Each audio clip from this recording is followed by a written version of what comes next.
होडबाजीले पापिष्ट छ स्वार्थी संसार। घात पाल्छ होडबाजीले पापिष्ट छ स्वार्थी संसार।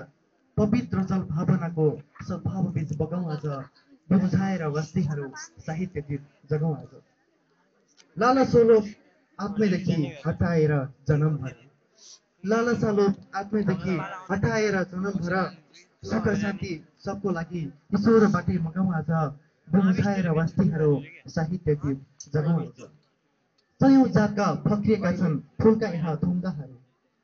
सयौं जातका फक्रिएका छन् फुलका यहाँ थुङ्गाहरू। उन्दे माला बन्धुत्वको गला भरि लगाउँ आज। बुझाएर बस्तीहरू साहित्य दीप जगाउँ आज। बनमाजको सुन्दर कुसुम टिपी मठमा सजाउँ आज। बनमाजको सुन्दर कुसुम टिपी मठमा सजाउँ आज। जब पनि कुनै एउटा डरलाग्दो जङ्गल पार गरिन्छ तब आफूले पार गरिआएको त्यो भयानक जङ्गललाई फर्केर हेऱ्यो भने मुटु यसै काँप्दो रहेछ।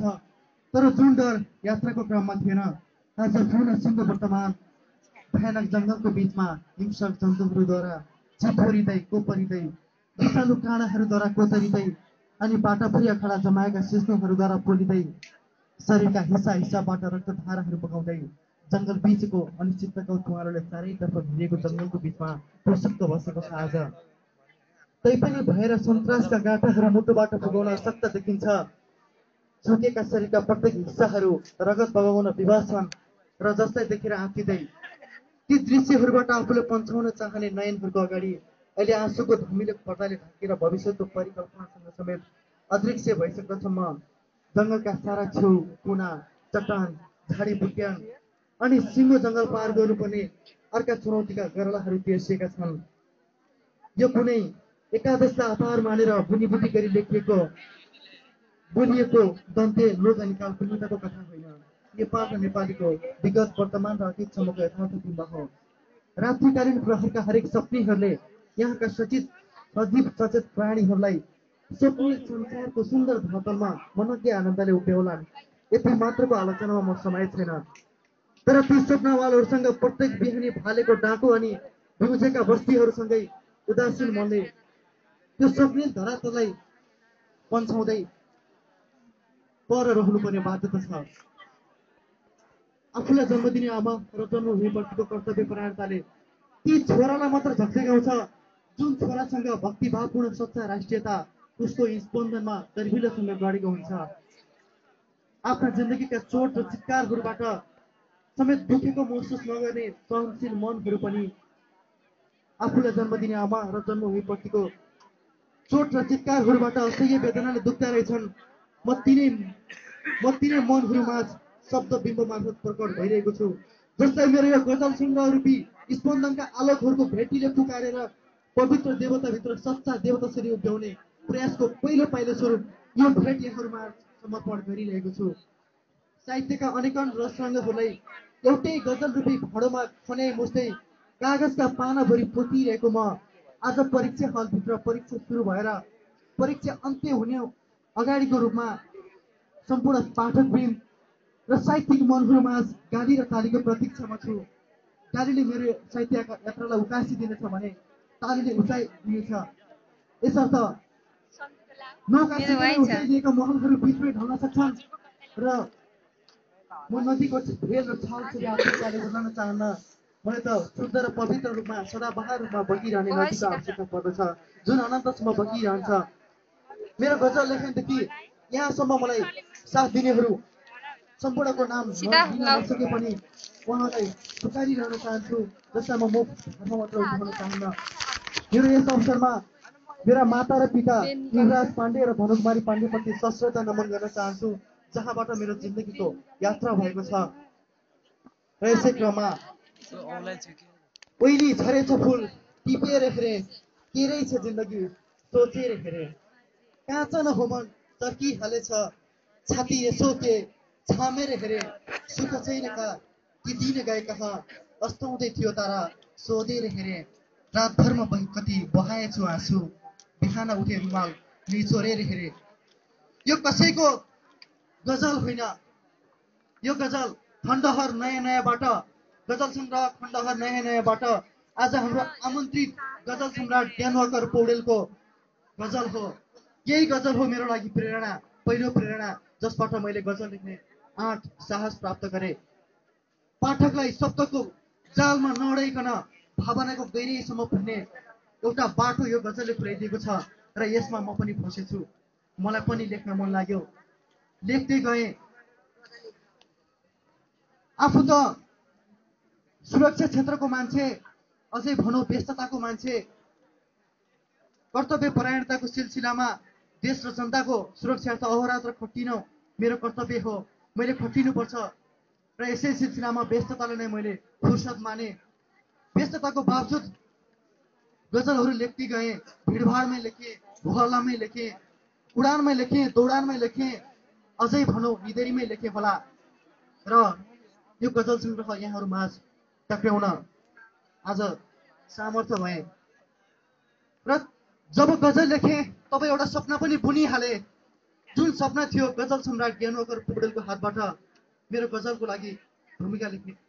त्यसै सिलसिलामा नवीन बन्धु पहाडी, नीलकण्ठ क्याम्पसका उपप्राध्यापक एवं साहित्यकार नवीन बन्धु पहाडीको ढोका ढक्क्याउन पुगे। उहाँको अमूल्य साथ र सहयोगबाट फेरि गएँ।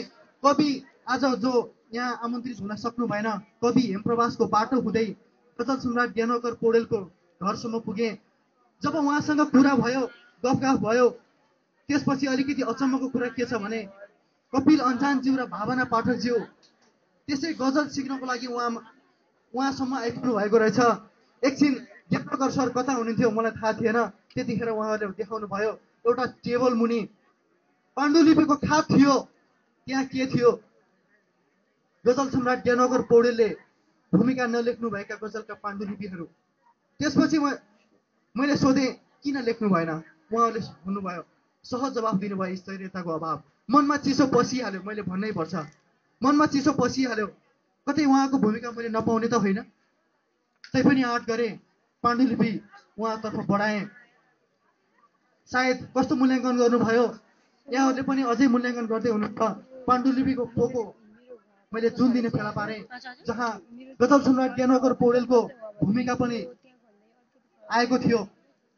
त्यसपछि त्यति मात्र होइन, आज जसबाट मैले भूमिका लेख्न पाएँ, जसबाट म प्रेरित थिएँ, जसको पहिलो गजलले नै मलाई प्रेरणा मिलाएको थियो, जसको पहिलो गजल मैले क्याम्पसमा पढेको थिएँ, त्यही सोही गजल सम्राटबाट आज यस गजल सङ्ग्रह, अझै भनौँ मेरो पहिलो गजल सङ्ग्रह स्पन्दनका आलोकहरूको विमोचन गर्न पाएँ। सायद यसबाट म यति हर्ष विभोर छु। सायद यो खुसीको चरम उत्कर्ष हुनसक्छ मेरो लागि, जिन्दगीको लागि। र यसै क्रममा मेरा मनमुटुका एक एक स्पन्दनहरूले गजल सम्राट ज्ञानोकर पौडेल र साहित्यकार नवीन बन्धु पहाडीका अन्तर्मनका महसुसका गहकिला ढक र तराजुहरूमा नापतोल हुने जुन उल्लेख्य अवसर पाए, यसबाट अत्यन्तै पुलकित मेरो मनले हर्षोल्लासका यी लहरहरूको गर्भ मनभरि धारण गरी अर्को कृतिरूपी सन्तान यहाँहरूको पोल्टामास प्रेमिल माया र घृणाको अपेक्षासहित बुझाउने वचनबद्धता यसै कृतिको कलमबाट र यसै मञ्चबाट छताछुल्ल पोख्न चाहन्छु। र यस यात्रामा जो आज आमन्त्रित यहाँ आउन सक्नु भएन, अग्रज लेखक एवं पत्रकार नवराज लम्साल, कवि हेमप्रवास, नेत्रावती सामुदायिक क्याम्पसका प्राचार्यज्यू एवं मलाई शब्दद्वारा साहित्य कोर्नको लागि मेरा सानैदेखि मेरा हातहरू समाई मलाई अभिप्रेरित गर्ने गुरु बालकृष्ण तिमल सिन्हाज्यू, वातावरणलाई अनुकूल बनाइदिनु हुने दिज्यू रूपा पाण्डे, उपयुक्त साहित्यको उपयुक्तताको उन्मुक्त आकाशमा विचरण गरिरहेका दाजु विष्णु प्रसाद सेडाई, धादिङ साहित्य समाज, त्रिवेणी साहित्य समाज, भानु प्रतिष्ठान धादिङ शाखा लगायत सम्पूर्णले पाठकवृन्द र सम्पूर्ण यहाँ आमन्त्रित सम्पूर्ण अतिथिज्यूहरूले दिनुभएको मलाई लगाउनु भएको गुणहरूको सट्टा मैले तिर्ने यहाँ अरू कुनै चिज छैन। यिनै सम्झनाका शब्द सुमनहरू कृपया स्वीकार गर्नुहोला। र अन्तमा मेरो एउटा गजल सङ्ग्रहबाट एउटा गजल निकालेर भन्न चाहन्छु, जुन राष्ट्रभक्ति भावपूर्ण छ। देश टुक्रेको मारले दुखे, देश टुक्रेको मारले दुखे, जननीको चित्कारले दुखे, देश टुक्रेको मारले दुखे, अखण्ड थिए तिनै प्रदेश, अखण्ड थिए तिनै प्रदेश आज भिन्न विचारले दुखे मातृभूमिको चित्कारले दुखे मिल्दै जिछौ भन्नेहरूको होडबाजीको हारले दुखे जननीको चित्कारले दुखे आफ्नै इष्ट देउताभित्र दैत्य रूपी आकारले दुखे जननीको चित्कारले दुखे फाटेको होइन फटाएको मनहरूको भारले दुखे जननीको चित्कारले दुखे देश टुक्रेको मारले दुखे हस्त धन्यवाद।